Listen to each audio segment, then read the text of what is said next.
Ya, kembali lagi di konten bereaksi. Kali ini kita menonton film yang sudah ditunggu-tunggu ya, sejak lama. Karena trailernya yang terlihat menjanjikan mungkin. Pertama kali di-announce pas Mumun, film Mumun. Iya betul sekali. Dan akhirnya di tahun ini tayang filmnya. Dan film horor kembali ya. Betul. Dan kita menonton film Siksa Neraka. Film saya sudah menggambarkan ceritanya kan seperti apa ya? Dulu ada ininya ya, apa? Komiknya ya, yang bikin takut karena kan di komiknya kan digambarin yang serem-serem ya. Nah, ini tentang adaptasi dari komiknya dijadikan sebuah film. Berkisah tentang sebuah keluarga. Ya.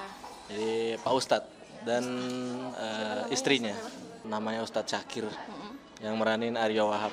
Ya, terus dan istrinya si Ibu Rika yang diperankan oleh Asti Nurdin. Nah, mereka mempunyai 4 orang anak ya, yang bernama Saleh, Rizky Fahrel, terus Fajar, Kiesha Alvaro, anaknya Pak Saungu ya, Tias, Ratu Sofia, dan Azizah yang main Naila Deni Purnama. Ya, mereka ada itu anak-anaknya Pak Ustadz dan Ibu Ustadz. ya, ibu aja dia mah, ibunya nggak Ustadz. Jadi sebenarnya Pak Ustadz ini punya didikan keras ke anak-anaknya. Iya betul. Dididik supaya takut sama terhadap neraka. Iya, Jadi jangan sampai masuk neraka. Karena kan Pak Ustadz sendiri ini juga sebagai contoh di tokoh masyarakat ya, yang disegani di masyarakat gitu intinya gitu. Jadi dia mendidik anak-anaknya supaya jadi anak-anak yang ya sebenarnya taat agama dan takut neraka. Adegan pembukanya langsung ada tetangga yang meninggal. Jadi kondisinya tuh si anak-anak 4 anak ini masih kecil. Terus dia bilang ya semoga si almarhumah ya masuk surga. Iya. Belum tentu. Siapa tahu kalau masuk neraka gitu. Nah udah gitu dari ke-4 anak ini salah satu anaknya Pak Ustadz ini kalau ada yang meninggal tuh suka bisa lihat yang aneh-aneh gitu. Yeah. Nah salah satunya dia suka bisa lihat si jenazahnya ini masuk surga atau neraka gitu. Masuk neraka gitu ya, intinya kayak lagi disiksa gitu kan. Terus dia bilang, wah si ini masuk neraka gitu. Astagfirullah gitu.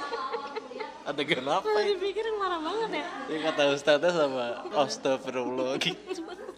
Kalau dipikir parah banget gak sih, ngomongnya sembarangan banget ya. Tapi memang pada kenyataannya di situ si anaknya ini emang nggak biasa gitu ya. Nah terus juga selain gitu dia bisa lihat hal-hal yang itulah intinya. Makanya dia yang paling anaknya ini si Tias namanya, yang perempuan. Makanya dia dapat didikan keras dari bapaknya supaya apa ya, kayak jangan takut setan. Iya gitu-gitu deh intinya. Terus juga karena kemampuannya ini si Tias inilah yang paling lemah gitu ya di pelajaran. Intinya dia selalu dapat nilai jelek. Mungkin kayak hal-hal seperti itu mempengaruhi tumbuh kembangnya gitu kali ya, menurut orang tuanya gitu. 10 tahun berlalu mereka udah besar ya sekarang. Jadi si abang yang pertama si Saleh tuh udah kuliah lah, udah mau skripsi. Betul. Terus adanya yang kedua si Fajar mau kuliah baru mau masuk. Terus adanya yang ketiga nih si Tias itu kelas 11. Kelas 11 SMA. Lalu si adenya Ajijah mungkin masih SMP mungkin ya. Iya, nah si Aziza ini yang suka nyanyi itu ya, suaranya bagus. Punya bakat penyanyi sampai lolos ya, cuman bapaknya tetap nggak suka karena nggak boleh dilihat banyak orang lah gitu ya. Sebenarnya anak-anaknya Pak Ustadz ini bisa dibilang lumayan cukup inilah ya, kayak misalkan abangnya yang paling tua Saleh ini kuliah di Jakarta, terus selalu ngasih kedua orang tuanya gitu ya. Ngasih uang, ngasih adanya hadiah. Menurut penuturan abang ini juga dia kayak jadi asdos gitu ya di kuliahnya. Intinya kayak contoh yang baik lah untuk adik-adiknya gitu. Tapi ntar dulu lah. kalau adiknya yang kedua nih si Fajar ini dia juga tekun ya, istilahnya dia mau masuk belajar kuliah gitu loh, kejar abangnya juga di Jakarta gitu kan. Nah adiknya yang terakhir tadi udah punya bakat nyanyi, jadi yang punya kelemahan cuman si yang Tias ini doang ya, karena dia nilai fisikanya jelek. Makanya ayahnya tuh kayak nggak terlalu suka Langsung gitu sama dia ya. Di rotan tangannya. Gara-gara nilainya 15. Jangan nangis. Oh, nilai jelek gitu. Nah suatu hari akhirnya mereka pergi ke Si Azizah masuk final lomba menyanyi. Oh iya benar-benar. Nah tapi tuh kan harusnya dia tuh harusnya tampil, namun sama ayahnya nggak boleh kan. Nah karena abangnya lagi pulang ke rumah ya kan, sama abangnya yaudahlah yuk. Bela-belain. Padahal terus kebetulan orang tuanya ini mau melayat pergi kan ke teman salah satu ke temannya si Azizah gitu, dan ya udah kan akhirnya mereka pergilah tuh kedua orang tuanya. Nah makanya mereka punya kesempatan nih anak-anaknya buat kabur. Padahal tidak mendengar apa kata orang tuanya ya. Udah kalian di rumah aja ya, Saleh jagain adik-adiknya. Iya, bukan jagain malah diajak kabur. Nah akhirnya mereka pergilah Pada maghrib di saat hujan deras. Mau hujan. Sampai akhirnya mereka harus lewat sungai hujan. Ketemulah tuh Pak Harjo yang Pak Harjo tuh tetangganya. Ya, yang main si Slamet Raharjo ya. Dia bilang jangan bahaya. Matanya udah katarakan tuh. Jangan bahaya, tapi tidak diindahkan ya. Iya, tetaplah tuh mereka robot. Si Tiasnya juga sebelumnya udah bilang kan ke kakak-kakaknya dan ke adiknya kayak jangan maksain gitu loh. Iya, makan dulu gitu. Akhirnya dia makan dulu. Terus kayak tunggu sampai sholat aja, tapi mereka nggak mau. Akhirnya mereka tetap jalan. Ternyata pas di sungai itu terjadilah suatu tragedi. Akhirnya mereka hanyut ya. Nah, makanya dari setengah film ini masih ceritain latar belakangnya dulu. Iya panjang ya, kita juga ceritanya panjang. Ini mana siksanya kan gitu. Nah dari sinilah kan kalau udah meninggal kan baru bisa disiksa. Iya. Akhirnya mereka semua hanyutlah terbawa arus sampai si orang tuanya pulang ke rumah dan anak-anaknya nggak ada semua. Akhirnya si para warga dan Pak Harjo tadi tuh mencari ke rumah si Pak Syakir ini, ngasih tahu nih anaknya nih kayaknya hanyut di sungai deh gitu. Enggak, warga ngelihat mereka hanyut gitu. Nah terus akhirnya ya seperti yang diharapkan Tim SAR turun segala macem buat nolong. Nah, akhirnya ketemulah si Saleh ya sama adenya dalam keadaan sudah meninggal dunia. Iya. Dan barulah di sini kan muncul adegan siksa neraka. Awalnya mereka kebingungan itu kayak di mana terus akhirnya mereka disiksa gitu ya. Ya di sini adegan yang lumayan cukup eksplisit cukup gore ya. Ya maksudnya gore-nya lumayan terlihat jelas. Jadi kalau misalkan emang kalian gak suka yang kayak lidah dipotong, mata dicolok gitu-gitu ya. Pipinya disetrika. Iya. Yang adegan cukup banyak yang menjijikan dan disturbing terus udah gitu ngilu ya ini banyak dan gak cuma dan sampai akhir masih ada ya. Jadi sembari ceritanya berjalan terus siksaannya juga ngisi. Iya, jadi pas bagian siksa diberitahu tuh di filmnya, di scene-nya dosa apa yang mereka perbuat sampai mendapatkan hukuman seperti itu gitu, ngerti gak sih? Misalkan abangnya Saleh ternyata tidak sebaik yang orang tuanya kira. Ternyata dia nipu orang. Terus main judi gitu. Terus ngasih tahu adanya pijat plus. Terus adiknya si Fajar juga kayak ternyata punya pacar. Terus sampai emaknya ketemu kondom di lacinya ya. Terus adiknya yang Azizah ini ternyata anaknya suka mencuri, ya kan? Enggak, mencuri apa? Mencuri gelangnya. Makanya kan tangannya dipotong. Enggak, itu sebagai bentuk ini dia lo kayak dia kan kayak berhasil gitu buat ngefitnah dia sampai meninggal, makanya diambil.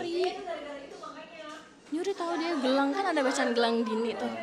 Ini gelangnya enggak berharga, cuma gelang karet doang. Hah? Gelang karet doang. Tetep aja nyuri.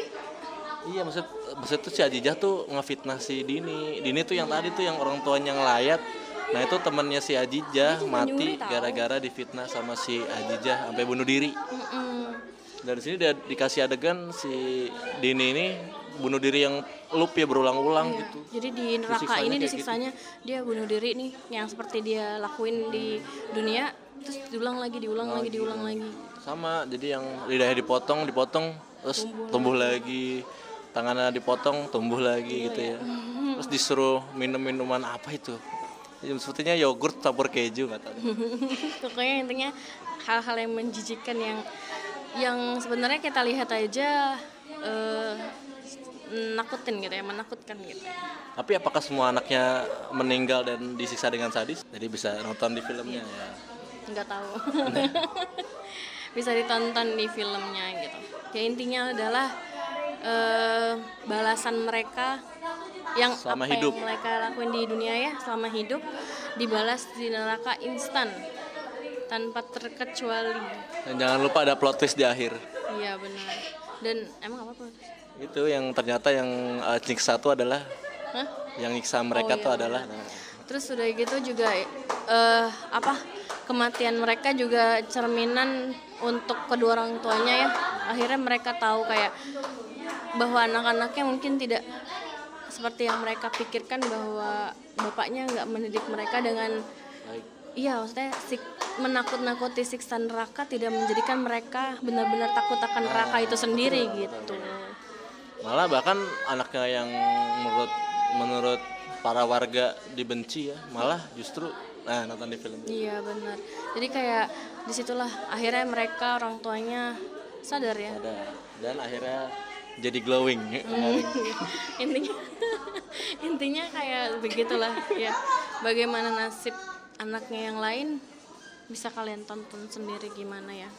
Ya, salah satu kelebihan di film ini ya adalah look dari CGI-nya yang katanya menelan biaya sampai 5 miliar. Dan emang hasilnya nggak ngecewain. Iya sih, walaupun memang kayak tidak ya, sebenarnya nggak gambarin neraka seperti apa juga kita kan nggak tahu ya. Amit-amit ya Bang. Tapi nggak bisa disandingin dengan Marvel juga. Iya dong. Ya cuman nggak yang nggak yang mengecewakan sampai kayak apaan sih nih film gitu ya. Cukuplah menggambarkan itu. Ya kalau misalkan kalian memang nggak suka sama adegan itu bisa ditutup mata. Terus juga cara nyiksanya juga sebenarnya Mirip kayak di komik sih. iya, hampir gitu. Openingnya juga bagus yang video animasi gitu dengan musiknya gitu kayak bagus aja gitu. Tambah ilustrasi langsung dari bukunya. Iya benar. Jadi kita nostalgia kayak filmnya Daredevil di awalnya pembuka openingnya bagus banget. Sebenarnya sih semua plotnya sih rapi ya, nggak yang Sebenarnya plotnya standar. Ya, Maksudnya yang bikin wahnya itu ya siksanya itu. Maksudnya plotnya nggak ada yang kosong gitu, ngerti nggak sih? Semuanya penuh dan terselesaikan sampai akhir dan sampai ending gitu. Dan inilah cukup, maksudnya kalau kita dikasih suatu film siksa neraka, nah ini mungkin sedikit penggambaran yang oke lah dari sebab dan akibat. Beberapa scene yang mungkin ngena, sepele tapi ngena tuh ya itulah kalau lagi disuruh orang tua, disuruh sholat orang tua, terus gue atau enggak iya tapi nggak dilaksanain atau nggak bohong, dan itu kayak langsung kena. sepele nggak ngelakuin nggak ngedengerin apa kata orang tua tapi mendapat siksa gitu nanti di akhirat sana.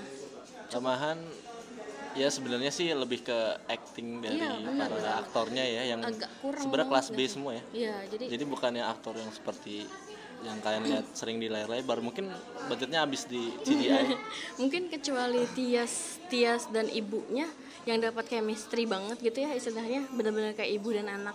Pak Harjo ya sisanya tuh kurang gitu. Aktor kelas B aja yang sekedar bukan sekedar sih, maksudnya mungkin jam terbangnya belum sebanyak aktor yang lain. Cuma kan itu akan mempengaruhi kita dalam menonton dan mendalami karakternya mereka dan simpati kita ke mereka gitu loh. Ngerti nggak sih, kalau misalkan actingnya mereka bagus gitu kan, solid gitu, nggak usah bagus-bagus banget, yang penting solid, itu kan kita akan simpati dan akan ikut ngerasain gimana perasaan siksa mereka. Cuma itu kurang gitu loh. Kurang terbangun lah emosi si pemain. Acting bapaknya juga kayak kurang apa ya? Mungkin dia kurang menggambarkan sosok yang frustasi gimana sih? Kurang lah. Part-partnya tuh hilang. Iya. 3 ditemukan meninggal, masa nggak puyeng. Kalau ibunya tuh masih oke lah gitu. Terus ya itulah, mereka juga sebagai keluarga tuh latar belakang mereka cukup jelas ya. Cuma di situ kayak nggak terbangun chemistry yang bagus aja gitu. Jadi ya mungkin ya itu tadi budgetnya udah habis nih CGI dan segala macam gitu. Tapi yang nggak segitu mengganggunya ya, masih ya dinikmati lah. Sampai hari ini ternyata ini termasuk film Indonesia keempat yang punya opening day terbanyak. Setelah Petualangan Sherina, Sewu Dino, dan satu lagi apa gitu. Nah ini keempatnya nih.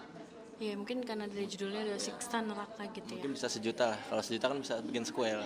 Tapi feelnya gimana? Habis nonton jadi takut dosa kah? Enggak juga. Takut pas baru selesai film. Nyampe parkiran udah enggak.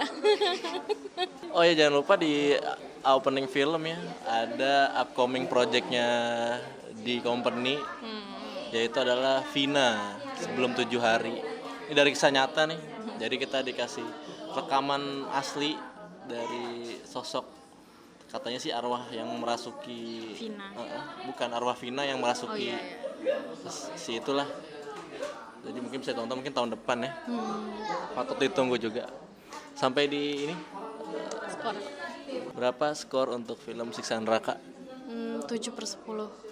Aku 7,5/10. Setengahnya untuk CGI-nya. Bye-bye. Ya, jadi sampai ketemu ya di konten berhasil selanjutnya. Jangan lupa like, comment, dan subscribe. Bye-bye.